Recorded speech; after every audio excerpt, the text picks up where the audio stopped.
I just transitioned from a position in the Greenlandic government where I held, amongst other things, industry and natural resources, energy and so on, gender equality. And I was asked a lot during the election, why did I want to transition to a seat in the Danish parliament? I think when you're a minister, you sort of have it all. But there's a very specific reason for that, why I thought it was just the right time and moment to try to run for election for the Danish Folketing. Because the world is changing, as you all know. The geopolitical tectonic plates are shifting, and they have shifted already. And Greenland is deeply affected by that. We see it every day. We see it in our parliament, in our government. We see it in the relation to Denmark, to the kingdom. We see it further on to the collaborations with the European Union and so on. So we can see the world is changing, and I really wanted to be in a position where I could work deeper on this relationship concerning the Kingdom of Denmark, because I think there's a lot to be done in that relation, and that's why I think right now it's the most exciting place to be as a Greenlander. I will just say a bit about the relationship Greenland-Denmark, and then I'll just touch upon a few topics on what I want to work on more specifically. But if you look at the Greenlandic-Danish relationship, it is under pressure. And I think right now is a time to figure out how do we navigate towards the future. Should we stay together? Should we elaborate on the relationship? Should we just continue as right now? I think the last couple of governments in Greenland have clearly stated that status quo is not an option. We want change from a Greenlandic perspective. We want change on different levels. We want to look backwards. We want to look to the recent past and see what our shared history has brought about, both good and bad things. We want to look at the current situation, what is going on right now, how can we better this relationship. We also want to look towards the future. What do we want from the future relationship? And one of the things I particularly take an interest in is, of course, the Self-Government Act that has been in place since 2009. I think it's on many levels a very good act. I mean, we did get with this act the right to the underground, which was very important for Greenland. But there's also things that I think needs a review. I think we need another newer version of it. So that would be a short-term goal. Of course, it's not up to a parliamentarian to decide this. It's up for the Greenlandic government, but I want to facilitate that discussion as well from Denmark. Then there's a Danish constitution, which the Greenlandic people never voted on. It was altered in 1953 in order to change our status from a colony to a part of Denmark. So the people of Greenland never voted on that. And I think there are elements in it that really makes it difficult to obtain real equality under the constitution between Denmark, Greenland, and the Faroe Islands. Of course, there are parties, there are movements in Greenland that want to entirely leave the kingdom and become independent, but a vast majority of Greenlanders want to stay in the kingdom but want change. And I think if you want to stay and you want change, you need to look at the framework in order to make it not only attractive to stay in the kingdom, but also to make it a real collaboration between three equal countries, where every partner is recognized on the same level. So I think we need changes to the constitution as well. That is not easy, I recognize this, but in order to get that, I think I need to be on ground. I need to be in Denmark and start lobbying, if you will, talk to anybody I can about the importance of trying to take different discussions, to take difficult decisions in order to safeguard the kingdom for the future. So that is one of my very big ambitions, but also a very difficult one. And I'm not sure I will succeed on it, but I think now is the time to try. If you want constitutional change, I think now is the time, as the rest of the world is moving quite quickly. So I have a couple of course, my main focus as a parliamentarian would be to look and to have an overview over the parts that Denmark is still responsible for in Greenland. Defense, of course, there's a lot going on in that area. I think the days of low tension is over, unfortunately. Also in the Arctic, I don't believe that we are heading into conflict, but I do believe that we need to secure a stronger presence in the Arctic from NATO, from Denmark, also in terms of monitoring the area. So I will support and facilitate all that I can in that direction. Then there's a foreign policy that Denmark is still responsible for. I think it is time for more competence and more delegated powers to the Greenlandic government in that respect. Of course, regarding Arctic, because we are the part of the kingdom living and breathing in the Arctic. We are the Arctic part of the kingdom. And we are fully capable of having our own dialogues and discussions and venturing into different bilateral, multilateral agreements. That's not the same as saying we should not confer or have discussions with the Danish government, but we are fully capable of getting more competence in that area. Also, I think we need to have much more involvement in the foreign policy in general, because what happens in Iran, what happens in Ukraine, what happens in Cuba will also affect Greenland. We are not in a position where we can say we are only affected by matters in the Arctic. We are affected by everything the Kingdom of Denmark does on the foreign policy level. So of course we should be not only informed, but also involved in major decisions. So I think I will also work hard to try to get more understanding of that point of view. Finally, there's the justice area that is still a Danish competence area. We have a rule of law in Greenland. Of course, we have all the framework, it's all there. But we also have due process, but we need to recognize to some extent that what happens in Greenland is not, we might have the framework, but in reality, in the practitioner of the law, there is still problems. For instance, language barriers, where a lot of the people in the system, they speak Danish, but the population, they speak Greenlandic. So there can be difficulties in your court case, in your case, if it's managed on two languages, you don't speak the power language. There's also the matter of geography. We have many settlements without police presence, and we have discussions with Denmark whether or not that is fair or not. I think it's a problem. If you want to have safety and security for your people, they need to come in contact with local police without a delay, which could be caused by weather and distance. So that is some minor, I would say, not minor, but some effects of the current situation I would like to dive into as well. And finally, of course, the matter of equality is quite close to my heart. I think we have a dire need to look to the past and see what happened. We have, of course, the anti-conception IUD scandal that is in process, but we also have the children that was adopted to Danish parents without consent from their biological parents. We have the segment of Greenlanders born from a Danish father that did not obtain the same rights to his inheritance and such. And I think those matters should be compensated, fully uncovered and dealt with, and quite quickly if you want to move forward within the kingdom. So that was about just a few words about what I think I will focus my energy on. Forgive me, it is I haven't finalized my first week in Denmark, so I'm quite new, the new girl in town. There's still a lot to learn. I am beginning to have dialogue with political counterparts, the parties in the Folketing. I don't discriminate against anyone. I want to talk to everybody. I want to have a good working relationship with every party in the Folketing, regardless of their standing in terms of the Greenlandic rights and to sovereignty. Many thanks. Thanks for the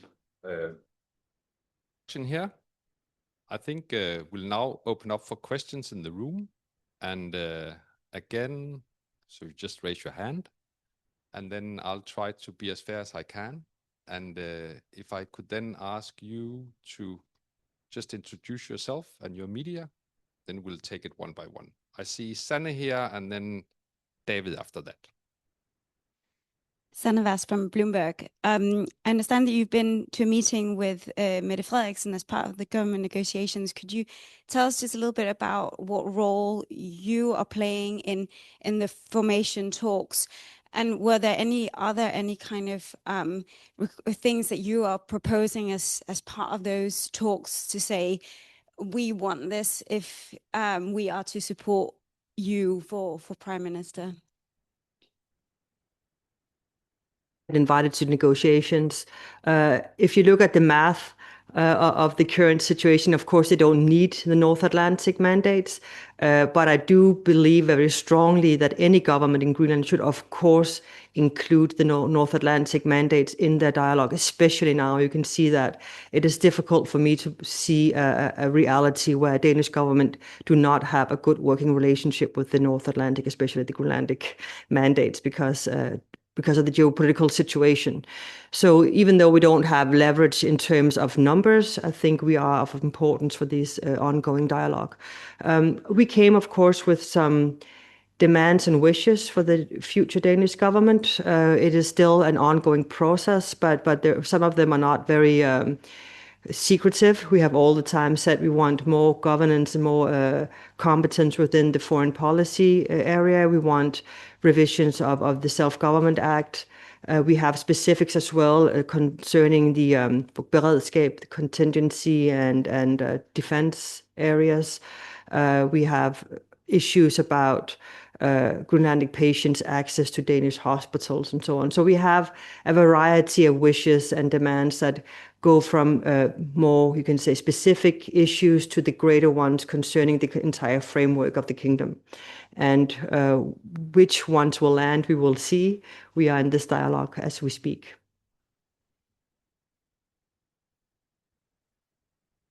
On Swedish radio.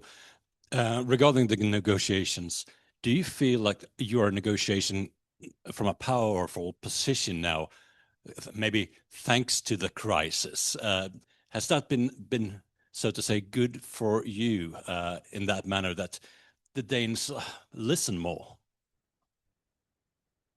The current situation, but I understand your question. I think maybe this past 15 months have really maybe shown the Danish population in general and the politicians especially why it is important to include and listen to the North Atlantic mandates and Greenland and the Faroe Islands and their governments as well. I think it has been manifested quite clearly that if you want a kingdom, it is a kingdom consisting of 3 different countries with 3 different voices, 3 different ambitions and goals and politics. So yes, I think there is a wider understanding now about our differences, our common goals, and the problems that we need to deal with together. Whether or not it gives any leverage in the current negotiations, I would say only in the way that it's difficult now to do anything without consulting Greenland, of course.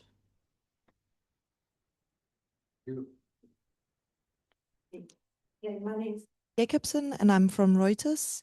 You said that status quo is not an option for Greenlanders.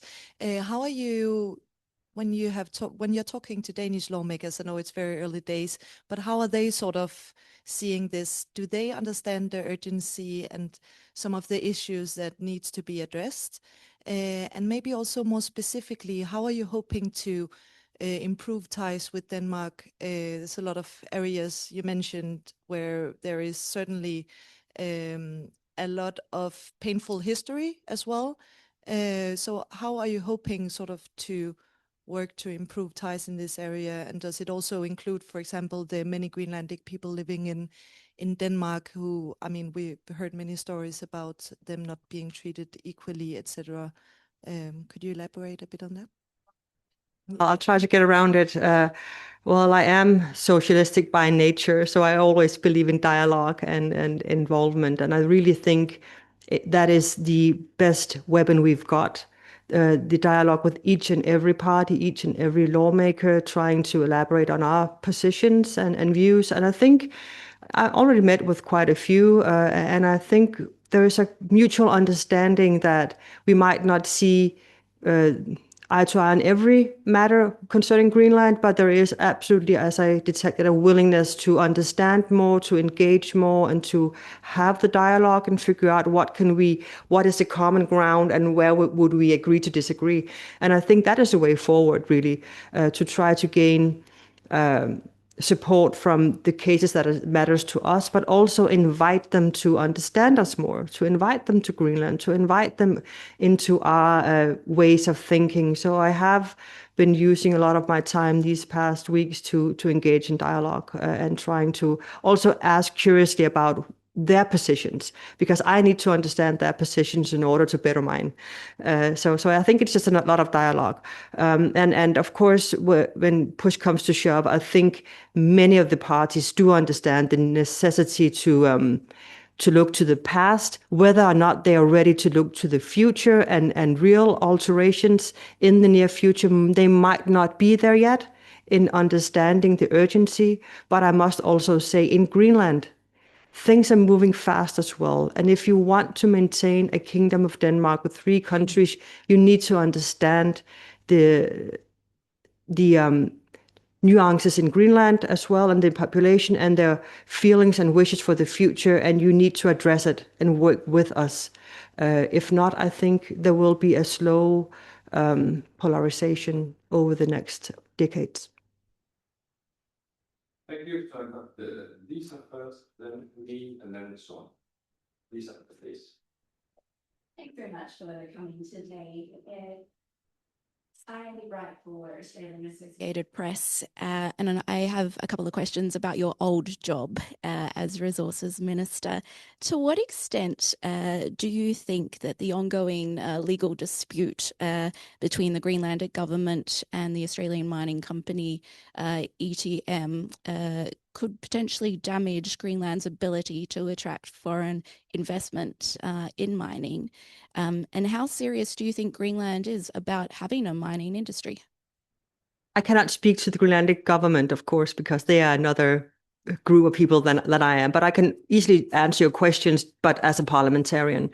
I don't think the current case court had any effects on foreign investments. If you look at the numbers, they have only gone up when it comes to foreign investments into the Greenlandic mineral sector, even though this conflict has been going on.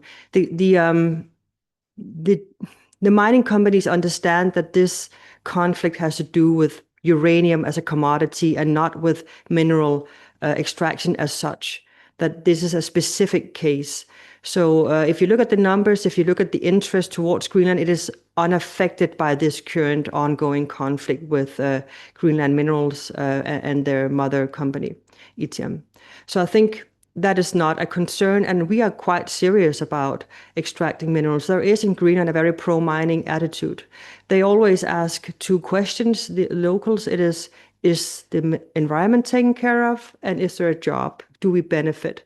And if the companies can answer satisfactorily to those 2 questions, they get support from the local communities, and we see that. So there's a lot of excitement around the different projects that is right now ongoing in Greenland. It is very much a marathon, not a sprint, to engage in the mineral sector, as you are well aware of coming from Australia. We are a greenfield country. It will take many years. My best estimate is that we will see real effects on our economy 10 to 15 years from now. And that is because everything is on track. So that is the quick part. So it takes a lot of time. And until then, you will see the effects locally on the economy more than on a national level.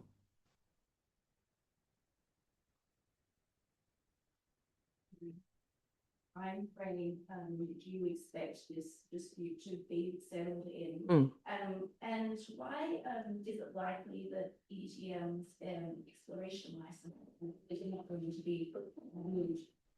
I cannot answer the last one. I'm no longer minister for that area. You must ask a new one, which is Mutiborbide. About the court case, what I've heard is they expect later this year that the first hearings will be held. But of course, that's up to the courts, and we are still exchanging papers. So, but my best guess is maybe October, November. Yeah. Thank you. I think we'll go to you, and then Sanay. I Hi, I'm Janina Rodas with AFP. You said earlier that when it comes to foreign policy, Greenland government needs more say. So I was wondering if you have like a concrete example where you want the Greenlanders take more responsibility of the foreign affairs area. More specifically, with the ongoing talks with the US, can you elaborate a bit on where you stand? Do you want to have like only talk between Greenland and the US? And actually, where what is the goal of these talks? What are you aiming for? Yeah, there is really two answers to your questions. If I take the last one first, when it comes to the ongoing dialogue with the US, I very much believe that is trilateral discussions. It is not only for Greenland to have that discussion. It is not only Greenland that is under threat. It is also Denmark. So for me, it is very natural that everything we do in that direction is very close aligned within the kingdom. So I find it very natural that it is both Denmark, Greenland, and the US that meets. So I don't see any, I don't believe that should be changed in any way or form, and I have not heard that from my government as well. I think we are all very much in agreement on that, because our main argument is we don't want to leave the Kingdom of Denmark. So of course, this we need to coordinate with the kingdom, within the Kingdom of Denmark. But if you, to answer your other question, I might not have this meeting or that meeting specifics, but if you look at the progression, 10 years ago, it was unheard of that we were even at the table. We had a former premier, Alaka Hammond, who had a boycott of the Arctic Council because she was only allowed to sit on the back seat and not allowed a seat at the table. So we have slowly progressed over the years. Now it's natural that we sit there, but it has taken a lot of debate, a lot of dialogue, a lot of discussions behind closed doors to get to these advanced competence all the time. Even for small, just a seat at the table has been a struggle. So I think that is what we want to continue and get more recognition for for the competence already built in Greenland. The reality that today we already handle a lot of things ourselves, and we do it without any concerns to the Danish Foreign Ministry. We do it. So I think we just need to, we want support and understanding that we continue down that track. For instance, the name of the Arctic ambassador, as you all maybe witnessed, it took a long time just to get that name.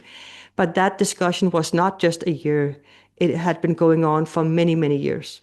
So each little step forward on the foreign policy scene really had required a lot of discussions and dialogue behind the scenes. We have no intentions of what you call in Danish that you show all your disagreements in the open. We are fine by taking these discussions behind closed doors, but we want to seek progression all the time in the direction of gaining more and more autonomy on the foreign policy scene, where it only regards Greenland. Of course, we are, as I mentioned, fully aligned that in any matters that also involve Denmark, of course we do this together. But where the issue on the table is only Greenland, we think it's only natural that we lead the process, that we are the ones in charge, and that we lead a lot of the negotiations ourselves. So not too specific an answer, but I hope you can work with it. Thank you, Matt. Then I think we'll go to Sally briefly, and then there's a question online, and then Staffan, and then Son. Thank you for taking a second question, Sanna from Bloomberg. I just want to follow up on those questions about the talks with the US. Has there been made any progress yet? And is it an issue that these government talks in Denmark are dragging out? I mean, presumably it's pretty urgent to have a functioning government when you're dealing with this kind of crisis. So I wondered if you could comment a bit on that. I was no longer a member of the Greenlandic government, so I cannot speak to what have happened since. So I think what I know officially is also what I can tell you, and you can already read in the papers. So the dialogue is ongoing, as I understand, and I think they're ongoing on in a good atmosphere. So we are hoping for that. In regard to the ongoing Danish negotiations on a future government, I think my message yesterday to Mette Frederiksen was that we understand that it is a difficult situation with the numbers she's working with. We get that. But I also needed to convey the message that I hope all parties included understand the urgency for a Danish government. That for us, we are one social post away from having a crisis at our hands again, and we need to be prepared for this, and we need to have that discussion with Danish government that is not only functioning, but is permanent. So for us, of course, we want to push for a quick decision, but we also understand and can read the layout of these numbers and understand it's probably not done tomorrow.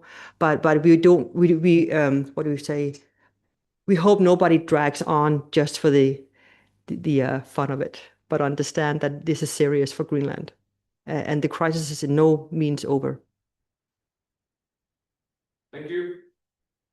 I think we've got a couple of questions online as well. I think one is about the Constitution, but I think we have touched upon that already.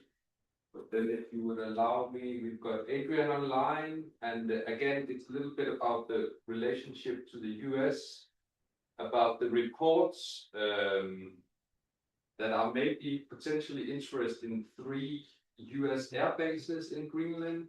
And Adrian is then asking, how's that being perceived in Greenland, and is there a wider appetite for a larger NATO presence?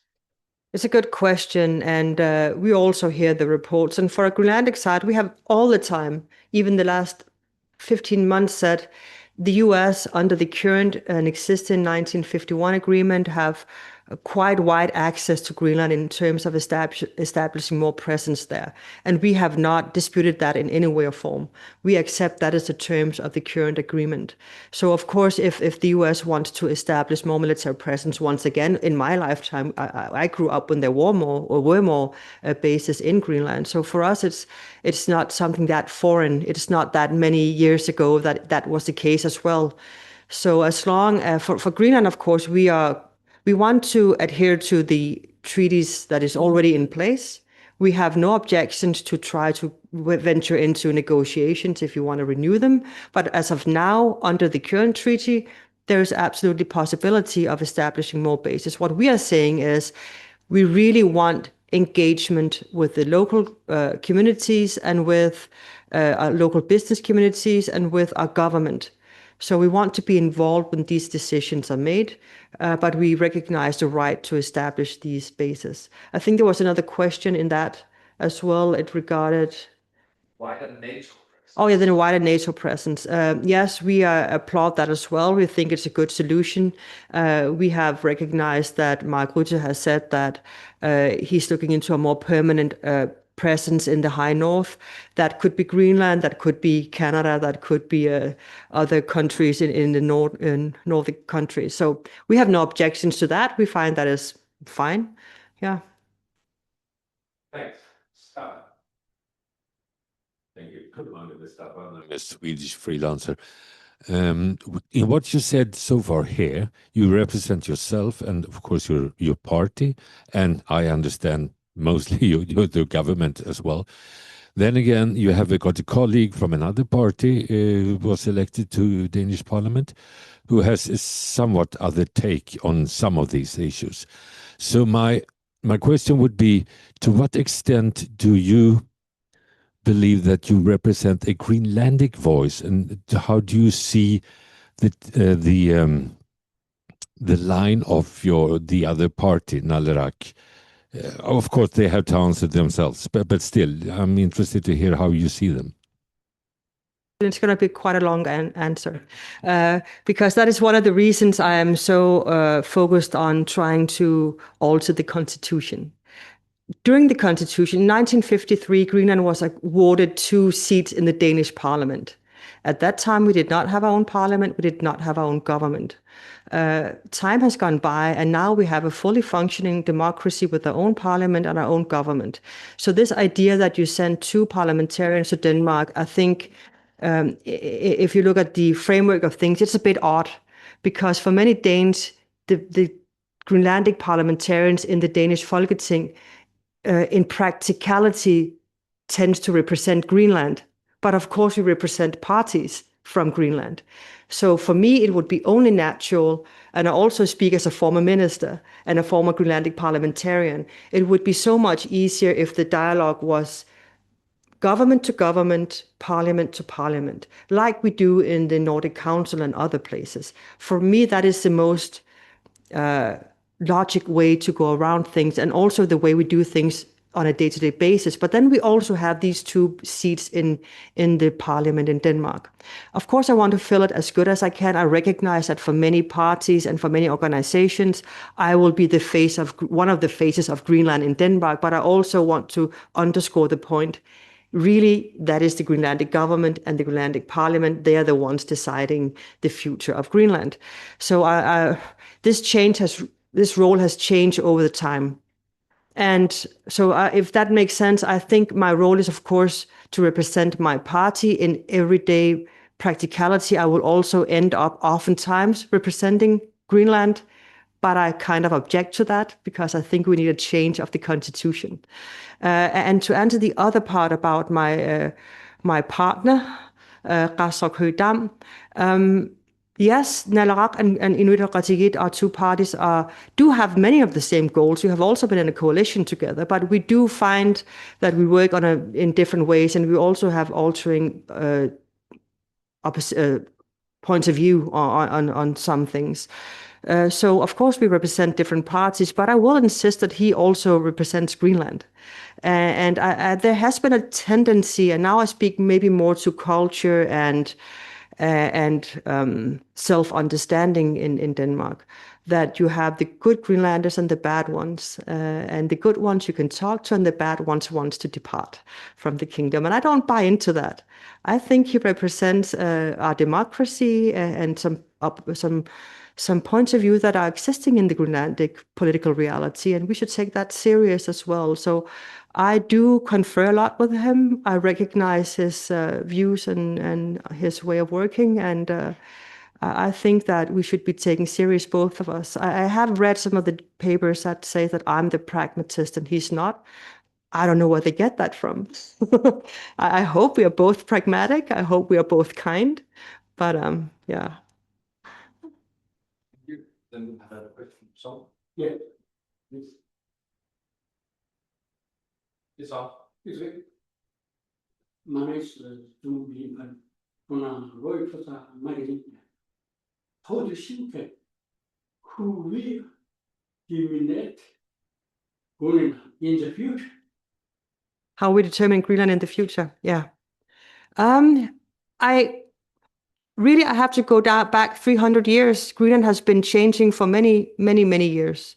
We have, since 1721, when we were colonized, we have been working towards more self-determination every year, and we have gained it on many occasions. So the parliament and the government you see today is the manifestations of a lot of hard work, a lot of dialogue within the kingdom. So I see that, of course, developing as well in the future.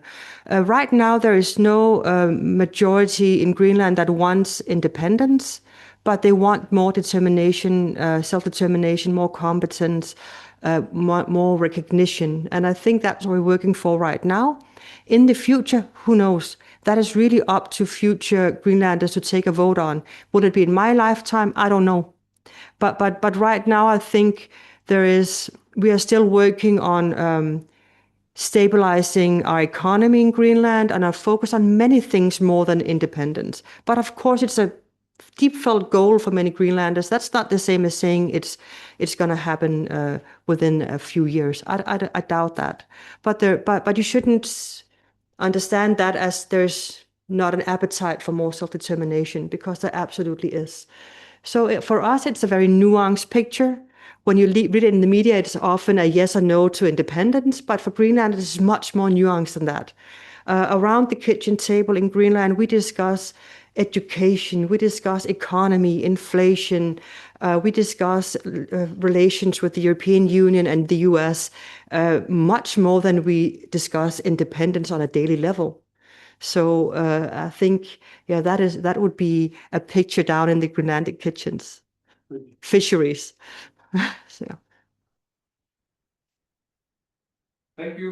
Now it's coming up to 11:45. I'm just calling out if there should be one or two more questions from in here. If not, then there's at least one question. I think, now, if you don't mind, we can try to address first online. It's about the IUD case. And first, the question is, apparently the human rights report has been completed, but are you in any knowledge of when it's actually going to be released? And then there's also the issue about the agreed compensation.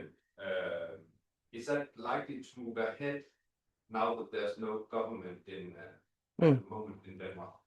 Good questions. I can refer back to the former Minister of Equality in Greenland called Nathanielsen, and she released a press statement that said that the reports should be published to the public probably sometimes medio late May.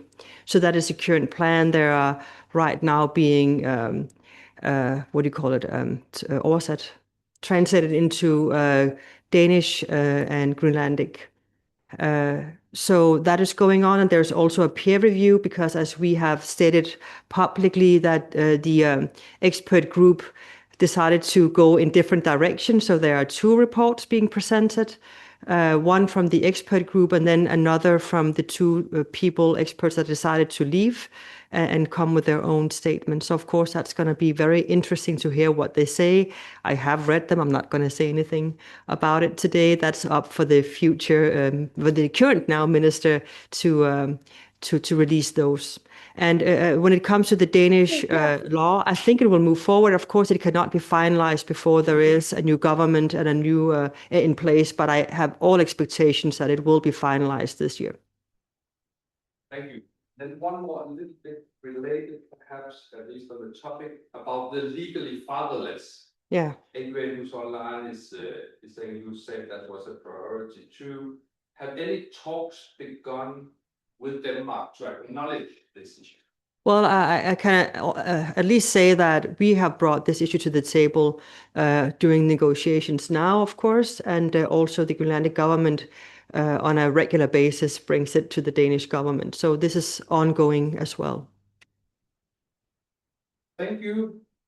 And I think was that one more question? Yeah, Lisa. So the last one. Thank you. Indulging one last one. I've lived in Denmark for 2 years, and my observation is that Australia is a bit further along in its reconciliation journey with Aboriginal people compared to Denmark and Greenland. Do you think that the apology last year has brought some solace to Greenlanders and has changed the dynamic and is helping people to heal those very raw that very raw history? Of your vote the other year, but yes, I recognize the work you've been doing in Australia. Also, I see it in Canada. I think it was a very necessary apology. It was deep felt and it was accepted. But I think, and that does help the healing process, definitely. I think we need to look at it in a wider picture as well. As long as the other cases is not dealt with, there will still be a lot of hurt. And there is an ongoing research group that is looking into the more historical bonds, and I think that needs to be finalized as well. So it's a process. You cannot, I think, reach any point where you say now we are fully reconciled with each other, but we can move forward every year, every day, and the absolute basis of that is it needs to be a two-way street, and there needs to be recognition on both sides. So there needs to be an understanding as well in Denmark about the hurt. And I think these apologies do help with that.